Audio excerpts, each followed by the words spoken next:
So guys, जैसा कि हमने पिछले एपिसोड में देखा, पर्पल सन ने शियाओ से लड़ना चाहा था, पर उसे शक था कि शियाओ के पास इमोर्टल सीड नहीं है। उसने एक ऐसा रास्ता चुना जिस पर कोई आगे नहीं बढ़ सकता, इसीलिए सब उसका मजाक उड़ा रहे थे। फिर भी वह उससे लड़ना चाहता था, इसीलिए उसने अपनी पावर को सरप्रेस कर लिया। शुरू में सभी को लगता था कि हेवनली लॉर्ड पर्पल सन जीत जाएगा, पर जैसे ही शियाओ ने अपने छोटे से एक स्लेज से वार करना शुरू किया, पर्पल सन कमजोर पड़ता गया। उसका दाव शियाओ के सामने फीका पड़ गया। शियाओ ने सारे नियम कंट्रोल किए जिनके बारे में किसी ने सोचा तक नहीं था। देखते ही देखते उसने पर्पल सन के हर अटैक को बेअसर कर दिया और वू ताई को भी बहुत बुरी तरह मारा। अब पर्पल सन ने अपनी सीड पावर का इस्तेमाल किया और ट्रू फिनिक्स को एक्टिवेट कर लिया। शियाओ ने भी कुनपेंग टेक्निक को एक्टिवेट किया। अपनी बॉडी सीड की शक्ति से उसकी क्षमताओं को बहुत बढ़ा दिया। नतीजा ये हुआ कि उसने पर्पल ट्रू फिनिक्स को नष्ट कर दिया और साथ ही पर्पल सन खुद भी बेहद कमजोर हो चुका था।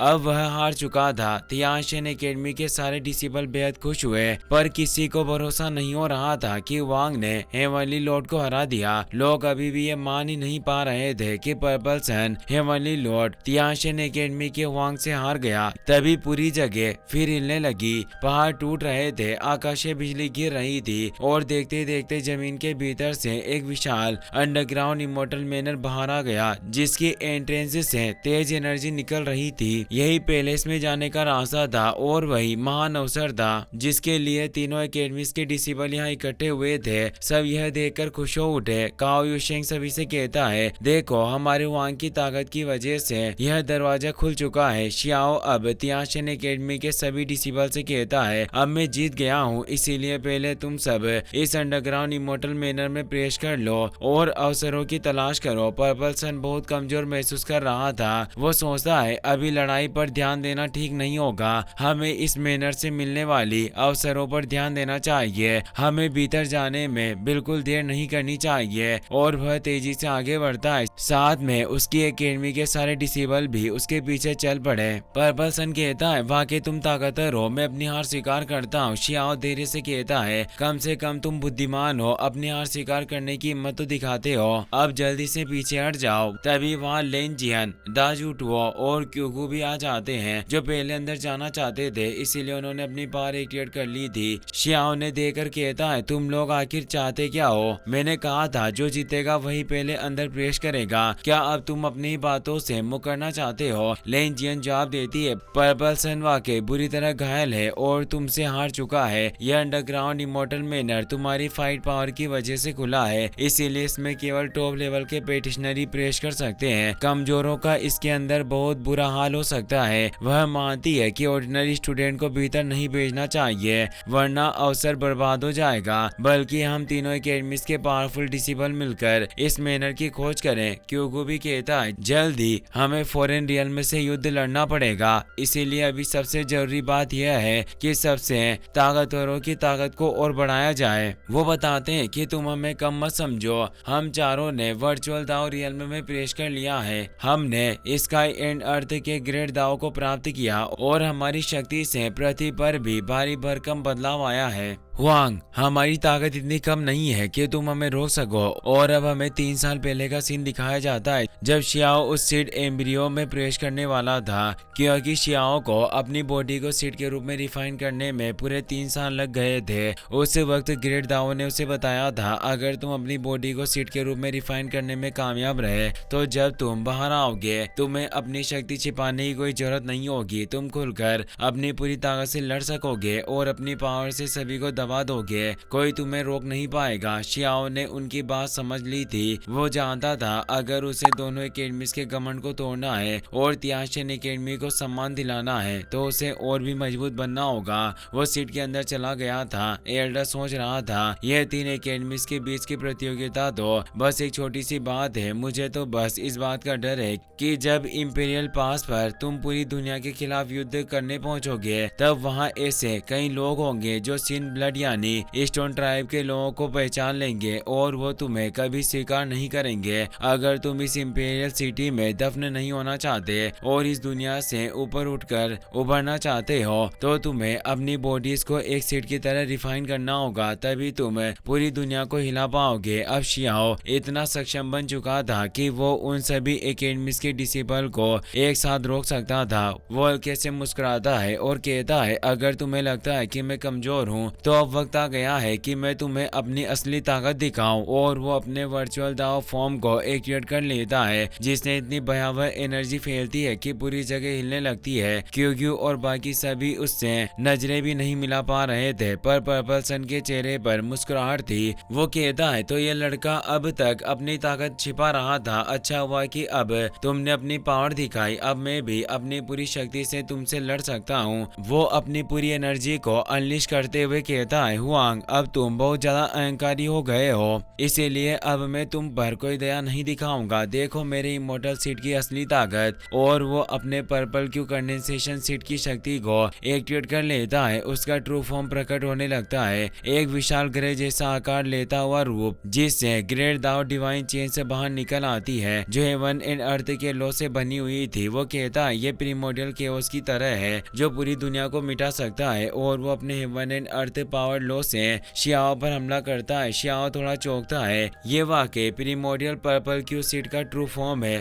पर्पल सन गर्व से कहता है, मैं अब पूरी तरह से अपनी इनविजिबल सीट के साथ विलीन हो चुका हूँ, इसीलिए मेरा हारना अब असंभव है। और वो अपनी ग्रेट सन मैनिफेस्टेशन बॉडी को एक्टिवेट कर लेता है जो बेहद विशाल और भयावह थी। शियाओ मुस्कुराता है और कहता है, मेरी बॉडी खुद ही एक इनविजिबल सीट की तरह है, यानी अजय बीज की तरह, तो फिर मुझे तुम्हारी तरह किसी बाहरी सीट की जरूरत ही क्यों होगी। और वो अपनी बॉडी सीट को एक्टिवेट करता है जिसमें पूरा स्पेस दिखाई देने लगता है, मानो पूरा ब्रह्मांड उसके भीतर समा गया हो। अब वो seed with one body the great world manifestation को एक्टिवेट करता है। कई सारी सुनहरी वाइन्स निकलती है जो उस पूरी जगह को ढक लेती है। हर कोई ये देखकर हैरान रह जाता है, किसी को अपनी आंखों पर विश्वास नहीं हो रहा था। लिटिल बनी तो चक्कर खा जाती है। वो कहती है, मेरा तो सर भारी हो रहा है, ऐसा लग रहा है जैसे मैं पूरे ब्रह्मांड को देख रही हूँ। गोंगयान भी कहता है, ये सब अकल्पनीय है, भाई हुआंग के पास कोई इमोर्टल सीड नहीं है, फिर भी ये इतना ताकतवर कैसे है। बियान्यू कहती है, ये लड़का हमेशा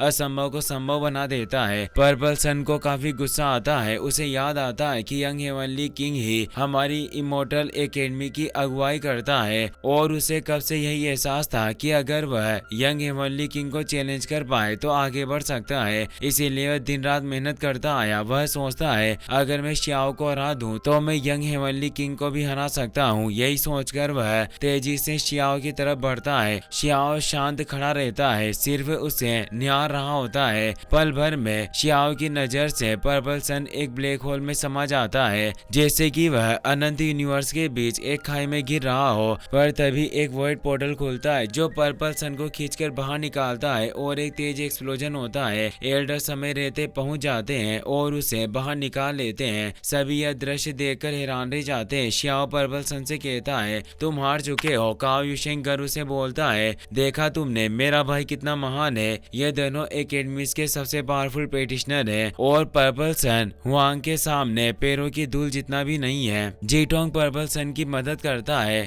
पर सब उस पर हंसते हैं और पर्पल सन बेहद शर्मिंदा महसूस करता है। उसे यकीन नहीं होता कि वह सचमुच हार गया है। जीटोंग कहता है, माय लॉर्ड, आपके पास ग्रेट दाव पात है, आप एक दिन इससे बदला ले सकेंगे और उसे जरूर हरा देंगे। तभी एल्डर आकर कहते हैं, गंभीरता से कहूँ तो मैंने तुम्हें वक्त पर बचा लिया। जो ब्लैक होल तुम्हें निगल रहा था उसमें गिरकर तुम इतनी बुरी तरह जख्मी हो जाते कि सालों बिस्तर पर गंवाने पड़ते। पर्पल सन कहता है, मैंने शुरुआत से ही सोचा था कि हार्ट कल्टिवेशन से ही आगे बढ़ा जा सकता है और दुनिया में महान बना जा सकता है, इसीलिए मैंने कड़ी मेहनत की। फिर भी यह हुआंग इतना पावरफुल कैसे है? एल्डर समझाते हैं, तुम अपनी आंखों से इसकी महानता नहीं देख सकते। हुआंग ने जो दाव पात अपनाया है वैसा पात इस दुनिया में और कोई नहीं चला सकता, क्योंकि उसने रास्ता स्वर्ग से उल्टा चुना है। इससे हारना शर्म की बात नहीं है। तभी पर्पल सन को कमजोरी का एहसास होता है और उसे चक्कर आने लगते हैं। वो कहता है, मुझे यकीन नहीं होता कि कोई अपने शरीर को सीट की तरह इस्तेमाल करके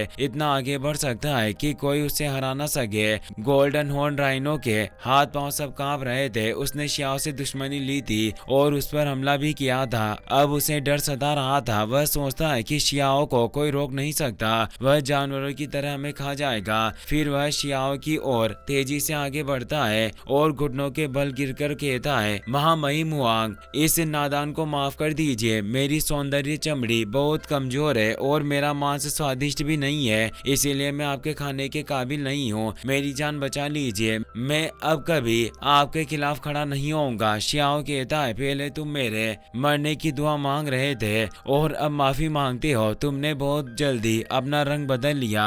बियान यू शियाओ के पास आती है और कहती है, तुमने अपनी बॉडी को सीट की तरह इस्तेमाल किया और अब तुम्हारी बॉडी इतनी मजबूत लगती है। तुम अब और भी मस्कुलर दिखते हो। तुम लोगों को और भी ज्यादा जलन दिला रहे हो। तभी अंडरग्राउंड इमोर्टल मैनर में जाने का रास्ता खुल जाता है और एक तीव्र ऊर्जा सभी को भीतर जाने का इशारा करती है। सब पहले अंदर जाना चाहते थे क्योंकि जो पहले अंदर पहुंचेगा उसे सबसे ज्यादा अवसर मिलेंगे। शियाओ अपने साथियों के पास आता है और कहता है, यह अवसर हमारी तियांशिन एकेडमी का है, तुम सब मेरे पीछे आओ। काओ शेंग और बाकी तियांशिन एकेडमी के डिसिबल उसके पीछे आगे बढ़ते हैं। दा जूटो पास से एक पोर्ट निकालता है और उसमें से एक ड्रैगन प्रकट होता है। वो चिल्लाता है, गंजे, तुम अब भी क्यों सो रहे हो? क्या तुम लोगों का शिकार बनने का इंतजार कर रहे हो? अगर मैं उस लड़के को मार ना पाया तो तुम सब्जियां और सूप ही खाओगे। और वह उसी गेट के भीतर चला जाता है। जूटो भी अब जाग जाता है। वो मुस्कुराते हुए कहता है, ये भाग्य हमेशा मेहनत करने वालों का ही साथ देता है और अब मैं भी अंदर जाने वाला हूँ। फिर वो क्यूगो की तरफ देखता है और पूछता है, क्या तुम्हें मेरी मदद चाहिए? क्यूगो आत्मविश्वास से जवाब देता है, इसकी कोई जरूरत नहीं है, मेरे पास अपने तरीके हैं। और अब वो भी उस अंडरग्राउंड इमोर्टल मैनर के अंदर बढ़ने लगते हैं। पर्पल सन भी कोई मौका गंवाना नहीं चाहता था, इसीलिए वो भी जीटोंग के साथ अंदर की तरफ चला जाता है। शियाओ अपने सभी साथियों के साथ तेजी से आगे बढ़ रहा था, लेकिन तभी पीछे से एक फ्लेम टोर्नेडो बन जाता है। वो टोर्नेडो उस रेड ड्रैगन ने क्रिएट किया था और अब वो हमला करने वाला था। शियाओ फौरन पीछे मुड़ता है और बिजली की रफ्तार से अपने एक पंच में ही उस हमले को रोक लेता है। चारों तरफ गर्म हवा का दबाव फैल जाता है, सभी घबरा जाते हैं, पर शियाओ शांत आवाज में कहता है, तुम सब आगे बढ़ो, इसे मैं रोक लूंगा, जल्दी तुम्हारे पास वापस आ जाऊंगा। सभी उसकी बात मानकर आगे बढ़ जाते हैं। अब वो ड्रैगन शियाओ के सामने उतरता है। वो हंसते हुए कहता है, लड़के, तुम अपनी पावर से दूसरों की रक्षा करना चाहते हो, क्या तुम कुछ ज्यादा ही अहंकारी नहीं हो रहे? और इसी वक्त सीन बदलता है। अब हमें पैलेस का दृश्य दिखाया जाता है जहाँ एक सैनिक भागता हुआ अंदर आता है और झुककर रिपोर्ट देता है, महाराज, अंडरग्राउंड इमोर्टल मैनर खुल चुका है, हमने पूरी बीट को हरा दिया है और अब वक्त आ गया है कि आपका नाम पूरी दुनिया में गूंजे। लेकिन हमें सिर्फ उस आदमी की परछाई दिखाई जाती है, एक रहस्यमयी साया जो अपने अगले कदम की तैयारी कर रहा है। और इसी के साथ ये एपिसोड यहीं पर खत्म होता है। अगर वीडियो पसंद आया हो तो इसे अपने दोस्तों के साथ शेयर करें और चैनल को सब्सक्राइब करके हमारा हौसला बढ़ाएं। आपका तहे दिल से शुक्रिया। Thanks for watching.